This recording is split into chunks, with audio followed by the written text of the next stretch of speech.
Welcome to VSB News Online for Wednesday, July the 15th. I'm Charles Webb. A 33-year-old Warwick man has been arrested in connection with the armed robbery that took place at 7:18 a.m. on Monday at the Esso gas station on Middle Road in Warwick. You'll recall that two men on a bike brandishing a firearm and a machete robbed a gas station employee of a money bag and also took his cycle. The police would like to thank the public for their assistance so far and are appealing for other witnesses to contact Detective Inspector Colin King at 247-1252. The right for a suspect to remain silent has been retained under Bermuda's laws following a long day's debate in the Senate today on the law reforms bill. The bills have attracted a great deal of controversy in recent weeks. Brian Darby has the details. The government's concern that it would not have the support of the independent senators for the bills proved to be correct, as Senators James Jardine and Senate President Carol Bassett joined the two opposition senators present in the chamber in objecting when the bills came to the vote. The bills passed by 6 votes to 4. The removal of the clause that dealt with the right to remain silent will have to go back to Parliament for approval at Friday's final day of meeting. There are reports circulating that Parliament will be recalled in September instead of November to deal with an important hotel development believed to be the St. George's Hotel. Brian Darby reporting for VSB News. The America's Cup plan to build its event village on 11 acres of reclaimed land at the Royal Naval Dockyard hit a stumbling block today when the environmental group BEST announced it is appealing the DAB's decision to permit the landfill. BEST President Stuart Hayward explaining that it was not the America's Cup use that upset the group, but what WEDCO planned to do with the land after 2017. These grounds of appeal point to serious flaws in a development that is huge, complex, and important, especially to the America's Cup, which BEST supports wholeheartedly. The America's Cup AC-35 is depending on the landfilled acreage on which to build their event village. Unfortunately, WEDCO's end-use plans, which are not needed for the America's Cup event itself, and in fact can't be realized until after AC-35 abandons the site, were piggybacked onto the landfill and received final approval that should have been denied. We alerted ACBDA, that's the America's Cup local franchise, and the Department of Planning that this was a problem, but the application was pushed through anyway. Bermuda should be at the forefront in protecting its own environment. This decision is a betrayal of that obligation to the people of Bermuda. BEST had hoped to head off delays to the America's Cup preparation and the public battle. Early talks with ACBDA's leader, Mike Winfield, were encouraging. However, WEDCO's insistence on linking their insufficiently assessed long-term or end-use plans to the America's Cup has resulted in this impasse. There is still a way out, a way that will minimize delay for the America's Cup. The appeal is against all 3 parts of the proposal: the landfill, the interim uses for the landfill site, and the end uses for the landfill site. The first 2 parts could, with a little effort, meet acceptable environmental and procedural standards, and BEST has pledged to work with ACBDA to expedite resolution of the outstanding issues for the landfill and interim uses. However, the 3rd part, the proposed end uses, is untested. Essentially, WEDCO wants to convert protected marine habitat into an industrial wasteland. WEDCO promised public meetings, but that hasn't happened, so the public isn't adequately informed. In any case, those end uses are not required until AC-35 departs in 2017 or later. Therefore, there should be a proper public consultation about the end uses, and an independently vetted EIA should be conducted.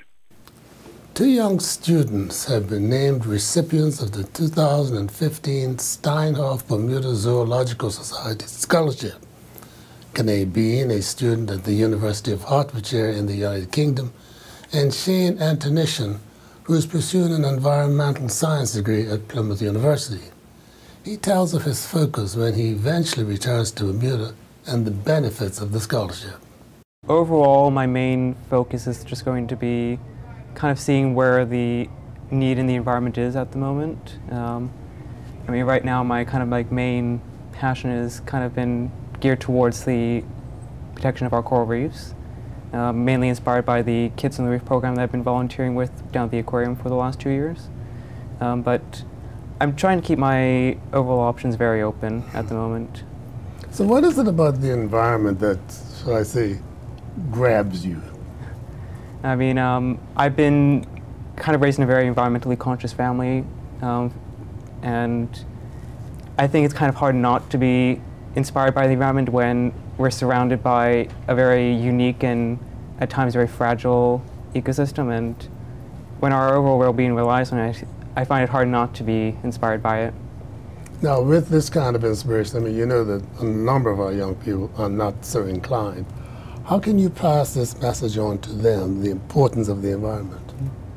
Well, one of the things that I've seen in recent years is programs like the Kids on the Reef program with the aquarium.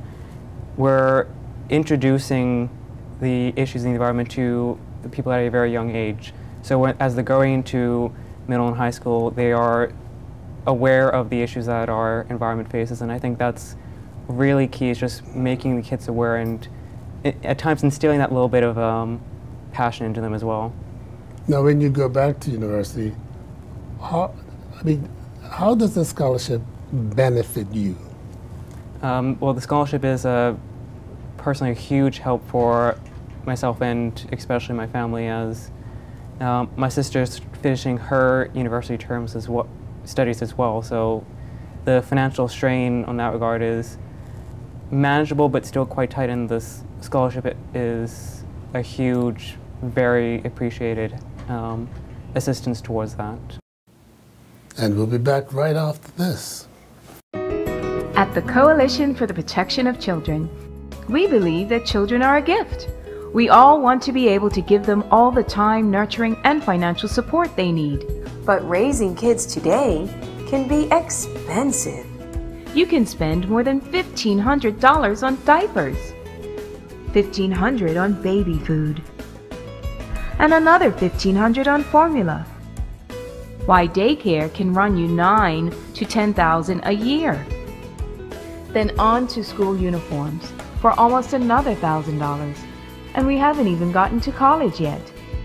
There are many options available for planning your family. The Coalition for the Protection of Children is there to help you decide. And don't worry about the expense of family planning. They are there to help you with that too. Just call or drop by their office anytime. The Chief Immigration Officer is currently investigating 42 cases of suspected immigration abuse by employers and employees, and 4 solved cases have already led to hefty fines being imposed. Home Affairs Minister Senator Michael Fay told the Senate today that the facts make a mockery of the opposition's claim that the OBA government is soft on employers. What we wanted to bring to the attention of the public is the work that's going on in the Department of Immigration in respect to the civil penalties regime, and advise people of 4 cases where a decision has been made and employers and employees have faced civil penalties of between $5,000 and $10,000. So we've fined people, now $30,000 have been levied in penalties. But we also brought to the attention of the Senate today that the Department of Immigration currently has 41 cases that are in process at various stages of the process pursuant to the Bermuda Immigration and Protection Act. And that then means when you look at if it's 41 cases, it's in fact an employee portion and an employer portion, which really means it's in excess of 80 that are an active investigation and will eventually get to the end of the stage of civil penalties. So the Department of Immigration, despite what the opposition likes to say, does do what is required under the existing legislation that was passed by the One Bermuda Alliance government. What's important to note, and I think this is where I really need to make this very clear, is that the previous government did not have civil penalties and had very little cases as against employees or employers who were breaching immigration law and policy. It simply wasn't done. I think there were just a handful of cases that had been brought to court. Whereas under this regime, in terms of immigration, the immigration regime with the new acts, is you will see the proof in the pudding as such of action being taken against people who are abusing the process and hopefully changing some behavior. I can tell you that every Thursday when I do my appeal session and look at different incidences of various matters, there's at least 4 cases a week that are coming through that no doubt will be picked up by the Chief Immigration Officer for further investigation. And that's an incredible number. Disappointing, isn't it? It's disappointing, but I think that there's different things been going on for so long that people have not appreciated that they were actually acting outside the bounds of the legislation on a regular and repeated basis. There has been another coup on the world stage for Bermuda.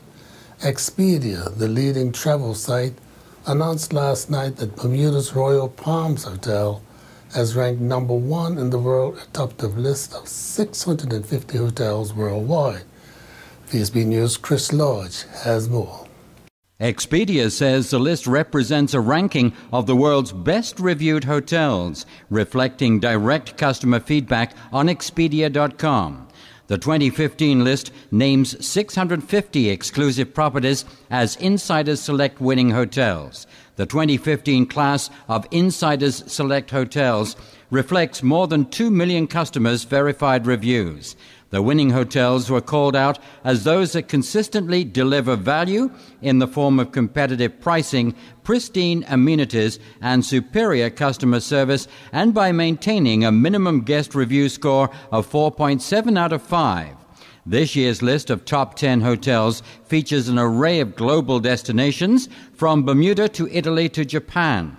The picturesque Royal Palm Hotel, a 4-star property in Bermuda, tops the list, followed by Kalenga Apartments in Dubrovnik, Croatia. U.S. hotels accounting for 50% of the top list of 650 properties. That's up from 37% in 2014. I'm Chris Lodge, VSB News. While the police have been making great inroads on the gang-related violence that has plagued Bermuda over the past decade, behind the scenes, an interagency anti-gang task force has been doing sterling work persuading young people to avoid the gang culture. And in the Senate today, Junior Minister of National Security, Senator Jeff Barron, paid tribute to the agencies involved. When we made it a priority to rebalance our public safety priorities towards social engagement, not just an election platform, but as a real strategy to make sure that we're trying to manage the violence in the community, trying to stem the tide of significant gun violence. In 2013, we looked at that basket and said, we want to keep these things, we want to enhance these things, and we want to get rid of these things. And part of the process was to really engage in a meaningful way the community. And who best to do that? You know, the stakeholders themselves who are already at the wicket. You have Martha Dismont at the Family Center, Kim Jackson at Mirrors. So the 2 chairs, the co-chairs of the ICR are doing a fantastic job, but are frankly subject matter experts for Bermuda's society anyway. When we talk about challenges that people are having in our communities, who best to engage? Who more high profile to engage than those 2? And so that's why the statement was put out today, not just as an update, but to remind the public that there are off-ramps that people can take who are at risk, who might feel that they are at risk, families who are wondering what they can do with their sons or daughters who may be going towards a lifestyle that they feel concerned about. There are off-ramps, and before there were not those healthy opportunities for education, but also for employment as well. School children seem to have been the target.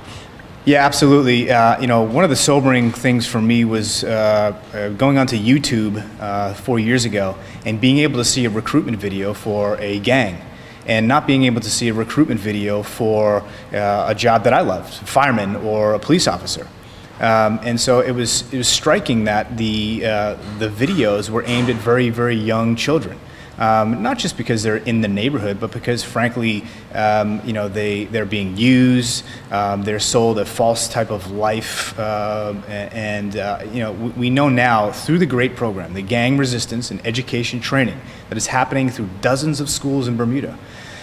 We know that there are hundreds of kids, over 600 kids, in fact, I have personally met and have heard from that are actively resisting the gang lifestyle. Whether they were proven risk, they were at risk, or they were on the cusp, I don't know that. But what I do know is that when they are saying things like gangs are not cool, guns are for punks, that is a very powerful thing when we're talking about pulling kids away from that lifestyle. And now we turn to Earl Baisden with the latest from the sports desk. Good day and welcome to VSB Sports. I'm Earl Baisden reporting from Toronto, Canada at the Pan American Games. This sports broadcast is sponsored by WOW, who is celebrating 10 years of being a reliable alternative. Well, CC Woolman and Cameron Pimentel continue competing in the Pan American Games in Toronto, Canada in the sport of sailing. The pair, who represented Bermuda during the CAC Games in Veracruz, Mexico back in November, had both found the early stages of this competition tough, as it's been light air on all 3 days of sailing thus far. Racing yesterday was held up until after 2 p.m. and officials agreed that the light air was good enough to have a race. The weight did not seem to bother Woolman when she finally got on the water in the first race of the day and the only race of the day, the fourth of her regatta. She finished second to move up to 11th with 25 net points. Pimentel started the day in 16th and his struggles continued in the light air as he finished 12th. However, he ended up tied 14th at the end of the day. After Sidney Mason's performance in the final of the artistic gymnastics, we asked the Bermuda National Gymnastics coach, Duke Nelligan, his thoughts on the confidence of Sidney Mason. You can tell them all day long, you got to work harder, you've got to do this. But until you see them stand there and they throw their hands down and they go, I'm here, watch me now. That's when you know it's starting to fit into their program. And, when she came in, the first thing was, geez, I don't want to disappoint anybody. And that's a big thing for Bermudians, because when they get outside and the reality hits you, it's like, God, I wish I'd done a little more of this, or I wish I'd done some of this. But then to see them start to get that momentum, you can start to see it building. And then on the second day when the nerves have kind of slipped aside, then you see them snap out and you go, okay, here we go. She's probably primed for world championships in the fall. Were you concerned about fatigue during the next day? You're always concerned about fatigue coming from a small island where you have to work hard to get them to believe 5 and 6 days in a row is what you need to be able to do. But the first key, I think, for me that made me feel real strong was when we did the 2-a-days on podium, and then the judges said, all right, now show us your routine. It was like, are you kidding me? And she went, all right, well, here we go. Boom, boom, boom. And I'm like, Sid, that's why we did 6 days with Tina Williams when she came back. She goes, oh, okay.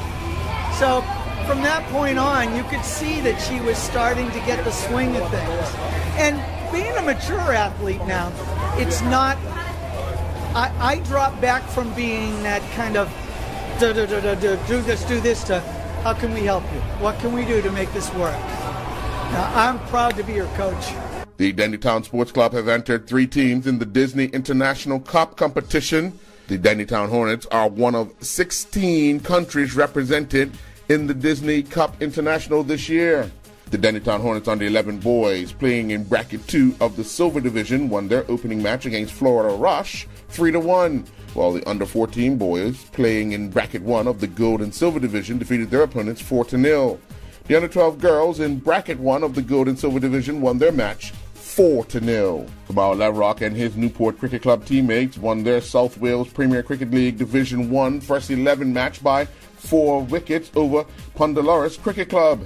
Pundaloris won the toss and elected to bat, and they scored 216 for 9 in their 50 overs. Lavrock returned figures of 8.4 overs, 2 for 28. In reply, Newport scored 220 for 6 in 48.5 overs. Levrock scored 10 runs off of 7 deliveries, hitting 2 fours. After several rain delays this past weekend, the Bermuda Lawn Tennis Association were able to complete the Bermuda Junior Open Tennis Tournament at the W.E.R. Joe Tennis Stadium last evening. Kayla Ming won her girls' 18 singles match in straight sets, 6-1, 6-love over Junaze Douglas. Earlier, Douglas had defeated Bianca Combi in 3 sets, 7-5, 3-6, 6-3. Daniel Marshall defeated Benjamin Lyons in a boys' 18 singles battle in a 3-setter, 6-3, 2-6, 6-love. As part of its community support initiative, the Bermuda Healthcare Services is renewing a $10,000 sponsorship for the Pembroke Hamilton Club, a community club renowned for its sporting programs and community involvement. The founder and executive chairman of the Bermuda Healthcare Services, Dr. Ewart Brown, made the presentation. This afternoon it gives me great pleasure to join with Mr. Mike Trott, Vice President of Pembroke Hamilton Club, as we present to him our annual sponsorship check. For more than 5 years, Bermuda Healthcare Services has sponsored PHC. Some years have been better than others, but the club continues to do a good job of engaging the youth of that community. You might know that years ago that community was my constituency. This is how all of this began. In fact, that's why I think it may go back further than 5 years. But I do think that it is important that the Bermuda business community support sports and youth development in the country. Mark Robinson and Christine Palmer were on the starting line for the Ironman Frankfurt recently and had solid races in 98-degree temperatures. Palmer was an impressive 6th in the women's 25 to 29 age group. She was the 57th female to cross the line, and she finished 714th overall. Robinson was 63rd in the men's 30 to 34 age group. He was the 317th male finisher, and he was 340th overall. This sports broadcast is sponsored by WOW, who is celebrating 10 years of being a reliable alternative. I'm Earl Baston reporting from Toronto, Canada for VSB Sports. And now for the weather. For Thursday, July the 16th, there will be a mix of sun and cloud, winds with southwesterly, moderate to strong. The high will be near 87 and the low near 79. This weather report is courtesy of the Bermuda Weather Service. Well, thank you for watching VSB News Online for Wednesday, July the 15th. I'm Charles Webb.